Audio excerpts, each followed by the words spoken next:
Welcome to The Late Show. I'm your host, Stephen Colbert. Hey.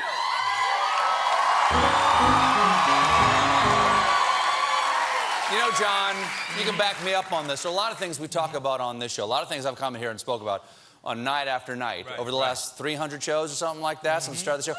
There's one thing that I haven't done on this show, and that's talk about Bill O'Reilly, okay? Bill comes on the show, we have a good time when he's on here, we have nice conversations, but I talked about him for like 10 years, and I think that's enough. But I do talk about Donald Trump, and today the two worlds collided when Donald Trump stuck his, let's say, finger into O'Reilly's sticky situation.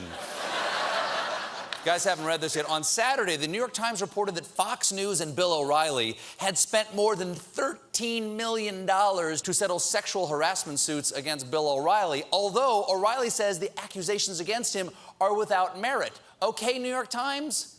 What happened to innocent until proven to have $13 million? But that's $13 million. You can say that. Something like that. That's $13 million more innocent than I am, I'll tell you that. But the $13 million might just be the tip of the iceberg, though the tip is the most sensitive part of the iceberg. Okay? You don't want to do it. You don't want to. Are you okay? Are you okay? Are you going to be okay over there? Just keep breathing, John. Yes. Here we go. Because more than 30 companies have withdrawn their advertisements from the O'Reilly factor, including BMW, Mercedes, Untuckit, and a marketing service called Constant Contact, who have now had to change their name to Constant Consensual Contact. So, okay, here's where the worlds collide, okay? O'Reilly's in a pickle, but today, Donald Trump got his back. The president told the New York Times, he's a good person. I think he shouldn't have settled. I don't think Bill did anything wrong. Mr. President, hold on.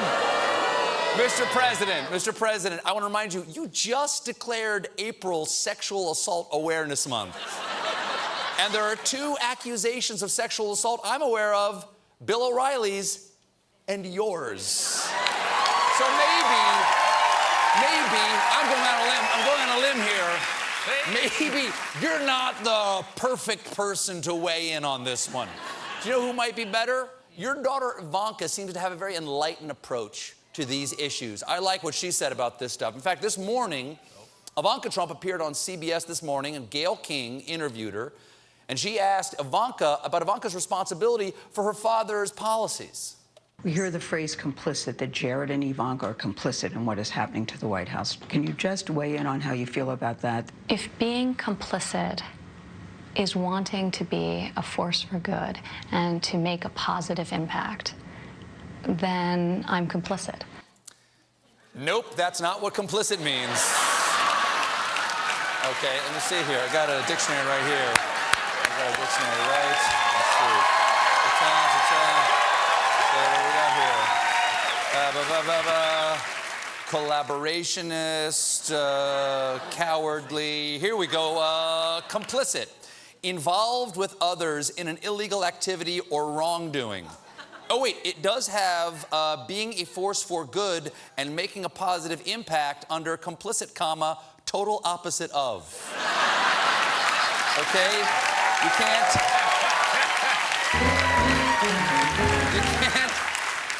You can't just reverse the definition to make yourself sound better. That's like saying if being a Nazi means fighting for civil rights, then yeah, I'm a huge Nazi. There's no way. And there's no way. There's no way what I said will ever be taken out of context, right? Okay, I'm safe. Then, Ivanka elaborated on the kind of influence she has on the president. Can you give us an example of something that you disagree with him on and that you think that by speaking up to him, it made him change his position or soften his position? Are you comfortable with that? I think that, for me, this isn't about promoting my viewpoints. I wasn't elected by the American people to be president. To be fair, your father wasn't elected by the American people either. Just the Electoral College. He's president. I'm not saying he's not president, but we didn't. You do the math. You know, we have a divided nation. That is clear. We have a deeply divided nation. But today, it seems like everyone has come together to join the protest against the new protest ad from Pepsi. Have you guys seen it? Have you guys seen the ad? Well, let me walk you through it. It starts with a throng of beautiful, multi-ethnic people protesting in the streets of, I'm gonna guess, Newport, Rhode Island. So far, we don't know what has caused all of America's hot extras to take to the streets. But I'm guessing it's a protest for Attractive Lives Matter. And have you seen this thing? Yeah, I haven't seen. And the signs they're holding aren't much help figuring things out. The signs say things like peace and the peace symbol and join the conversation. Join the conversation? That's the most corporate message of all time. They might as well be holding signs that say, we are all the core demographic. But, very good. Thank you. Very kind. But, at first, this was a movement without a leader until the protest route just happened to pass by Kendall Jenner doing a fashion shoot for apparently aluminum siding. Then she makes eye contact with a cute boy who brought his cello to a protest. This prompts her to rip off her blonde wig, give it to her assistant, and join the conversation. Jim, can we get a close-up of the assistant she gives the wig to? Oh.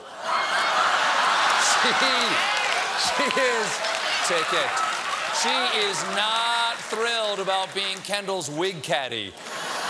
She might want to join a conversation with her agent about finding a better acting job. Once Kendall Jenner has made the ultimate sacrifice of wiping off her lipstick, it's super fun until the march meets the world's least intimidating police force. They're also extremely attractive. Watch out, Kendall, those unarmed cops might start stripping. Luckily,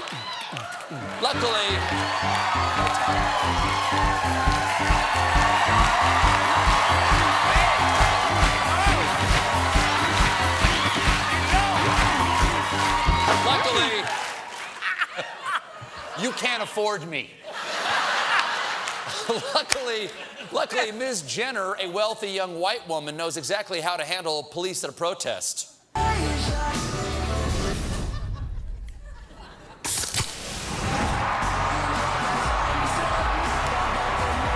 Yeah, they did it. Yes, we can of Pepsi.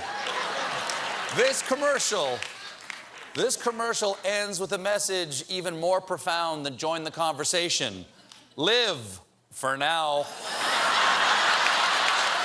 I think I'm reading that correctly. Is that how you're supposed to? For now. Like, Live for now, especially if you're Pepsi's marketing department, because I don't think you guys are going to be there for long. We got a great show for you guys tonight.